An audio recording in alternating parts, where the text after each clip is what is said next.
La inhabilitación de Jaime Dun representa una cachetada a la democracia en nuestro país, porque más allá de lo que pueda argumentar una parte u otra, hay que apelar al sentido común.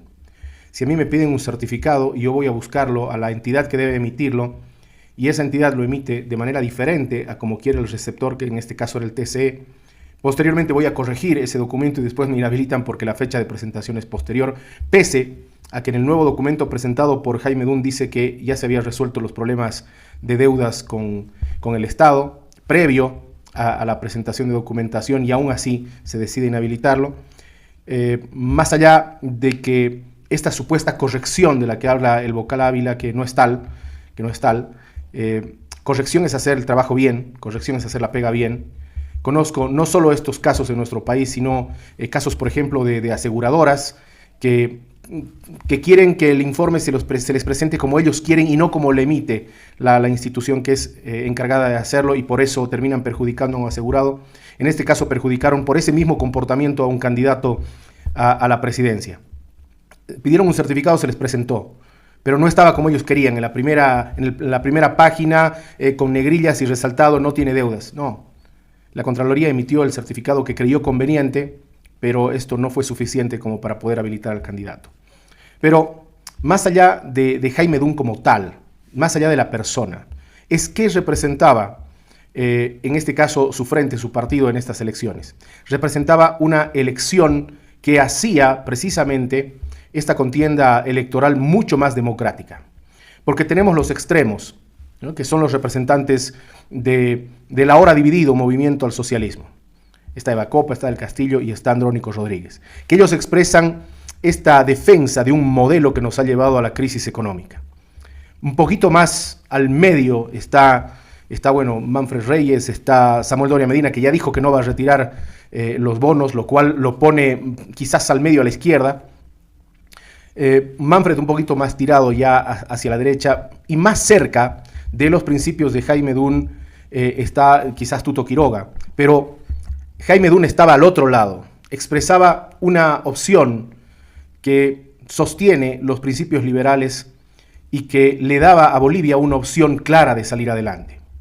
Porque más allá de toda la chicana politiquera que hacen los defensores del socialismo, de que defender a los empresarios privados, yo les preguntaría a ellos, ¿y qué entienden por empresario privado? Empresario privado es aquel artesano que tiene su carpintería, es la señora que tiene su tienda, son todos aquellos que tienen un emprendimiento privado, que no es público. No necesariamente están hablando de los grandes productores del oriente boliviano o de aquellos empresarios que tienen fábricas. No, están hablando de todos aquellos que con esfuerzo propio están tratando de salir adelante en una economía resquebrajada de Bolivia. Todos aquellos que necesitan esa seguridad de que si se esfuerzan y trabajan todos los días van a poder salir adelante, que no van a tener un Estado que no solo que les va a competir, sino que les va a poner obstáculos para que puedan hacer su trabajo y hacerlo de manera formal. Eso es lo que representaba la presencia de Jaime Dun. Tener ese extremo, tener una persona que defienda los criterios de la libertad, del dejar hacer, del no poner restricciones que terminan perjudicando a todos por igual. Gran cosa lo del tipo de cambio, nos perjudicó a todos. Gran cosa lo de los bonos, nos perjudican a todos. Gran cosa lo del Estado proteccionista, ya están empavadas. Y ya lo demostró ayer Samuel Doria Medina en su exposición, que tienen un gasto enorme. Solo que, bueno, para mi gusto la termina tarreando porque dice, sí, vamos a recuperar, vamos a ahorrar plata y vamos a seguir pagando bonos. O sea, realmente, quien no entienda la receta, evite decirla, ¿sí? Porque hay candidatos que no la entienden, no entienden lo que representa el liberalismo. No entienden lo que representa el libre mercado, lo que representa un Estado no interventor de la economía. O sea, no se da cuenta, quizás Samuel Doria Medina en su análisis, que el seguir dando bonos es una intervención también a la economía. Pero bueno, ahí estaba Jaime Dun, expresando todo esto que nosotros, desde los primeros videos donde este canal se dedicó a hablar de economía, dijimos lo importante es la receta. Y en el caso de Jaime Dun había la receta y había el cocinero. Y lo dejaron inhabilitado. Lo dejaron inhabilitado, podrá caerse el vocal Ávila explicando, pero lo inhabilitaron porque el tribunal electoral no tiene criterio, no tiene la capacidad de analizar documentos y lo comparan con otros casos que no tienen absolutamente nada que ver. En el checklist estaba el documento, solo que no estaba como ellos querían. Y como cuando se presenta la aclaración le dicen que está fuera de plazo. Fue toda una artimaña, no sé de quién. No sé quién tuvo que ver con la inhabilitación de Jaime Dun, pero dejó un poco acéfalo ese sentimiento que debió haber sido llenado por una opción nueva. Porque no se olviden que un tercio de los votantes, de acuerdo a las encuestas presentadas por la Red 1, un tercio de los votantes no sabe qué hacer todavía, no sabe a quién va a elegir todavía.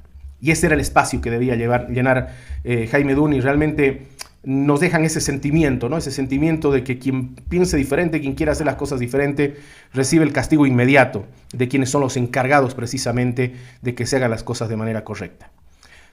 Además, no sabemos cuál iba a ser, en este caso, el peso electoral que tenía Dun, porque nunca lo llegamos a ver en las encuestas formales, nunca lo llegamos a ver, salvo en el búnker en algún momento donde tenía una muy buena perspectiva de crecimiento, pero después no llegamos a conocer cuál iba a ser el efecto Dun en las elecciones. Yo creo que iba a ser muy importante, porque si haciéndolo así en la calle, en redes sociales, con la gente que realmente ha empezado a creer en la libertad, estaba teniendo un crecimiento asombroso dentro del electorado, no me puedo imaginar lo que hubiera sido haciendo una campaña ya mucho más, digamos, mucho más concienzuda, ¿sí?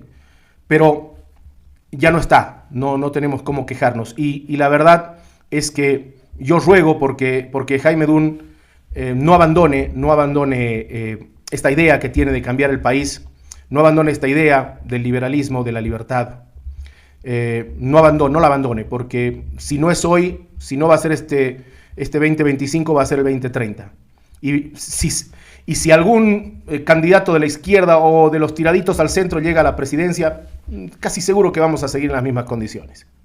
De tal manera que es importante conocer estos temas, que la población sepa que por decisiones totalmente unilaterales se ha dejado fuera, al candidato que expresaba esa renovación, ese cambio, ese aire fresco en la política boliviana y en las ideas de cómo se debe llevar a cabo la economía de un país. Ahora está también, por supuesto está la opción de que Jaime Dun se haga a un lado y mire desde el costado, pero la otra opción es que alguno de los candidatos que quedan todavía en competencia lo vea, lo asimile y que le permita realmente influir en sus políticas económicas para poder generar algún tipo de cambio en nuestro país. Esa es nuestra esperanza, que alguien pueda reaccionar y decirle: oiga Jaime, venga, ayude, usted va a ser el zar de la economía, usted va a tomar todas las decisiones que tengan que ver con política económica, porque es la especialidad, ¿no? Y que podamos tener todavía esa opción de cambiar el país a través de este tipo de políticas, de estos cambios tan radicales que deben darse en el país. Porque el país no necesita cambios a medias, necesita cambios radicales para poder darle vuelta al problema económico. Ojalá que alguno de los candidatos lo haga, porque la postura de Jaime Dun es esa. O sea, no es que se va el candidato y vamos a ir a negociar diputados y curules y posición dentro de un gobierno.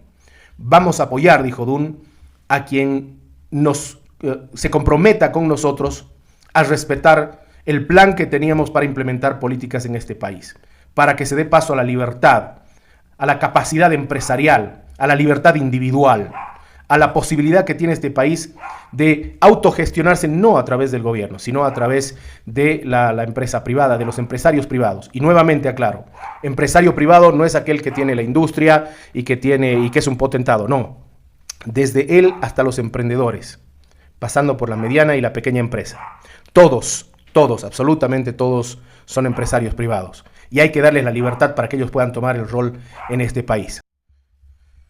Y nuevamente expreso ese deseo de que alguno de los candidatos pueda sumarlo a Jaime Dun a sus filas y más que a él a las ideas de la libertad. Porque sin duda alguna ese es el camino que tenemos que llevar adelante, ese es el camino que debemos recorrer para salvar a nuestro país de la crisis en la que se encuentra. ¿Quién podría ser la ficha? La verdad es que a quien veo más cercano a las ideas de Jaime Dun, que no está cerca, pero el que más cerca está es Jorge Quiroga. Ojalá que que el candidato de Libre pueda sumarlo a Jaime Dun, puedan sentarse, puedan conversar y que a partir de ahí comience a construirse esto que todos queríamos desde el principio, la unidad. ¿Y por qué no? ¿Y por qué no sumar a toda la oposición en el resguardo de estas políticas de liberalismo y de necesidad de cambio que tiene la economía nacional? Ojalá que así ocurra. Y la verdad es que me animé hace unos minutos a hacer el video porque realmente, como decía al principio, me ha dado muchísima pena la inhabilitación de Jaime Dun. Creo que era una opción para todos aquellos que buscábamos algo nuevo, que buscábamos un cambio real en el país, en la economía.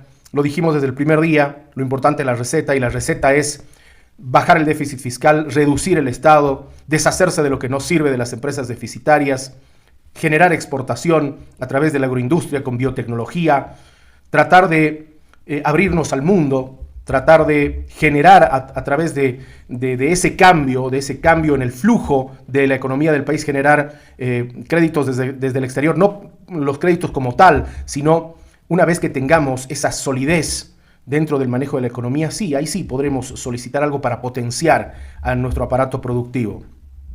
Porque los préstamos como tal seguramente no son la solución. Tantas cosas que hay que cambiar en este país. Federalizar las competencias. Decirle a cada uno de los departamentos, eres dueño de tus impuestos, eres dueño de tus ingresos. O sea que hazte cargo de tus competencias. Porque en este momento gobiernos municipales y gobiernos departamentales tienen las competencias pero no tienen el dinero. Y siguen dependiendo de una burocracia estatal que lo único que hace es gastarse el dinero y gastárselo en estupideces. Buscar la federalización de las competencias y, ¿por qué no, la federalización total? Que cada departamento sea el dueño de su propio destino. Eso va a ser muy importante y esos son cambios realmente radicales en el país y que solo una persona que entienda la receta las puede llevar a cabo. Porque aquí no se trata de, a ver, vamos a quitar algunos bonos y vamos a quizás privatizar alguna empresa o cerrar alguna otra. No, esto se hace o no se hace. ¿Se hace bien o no se hace?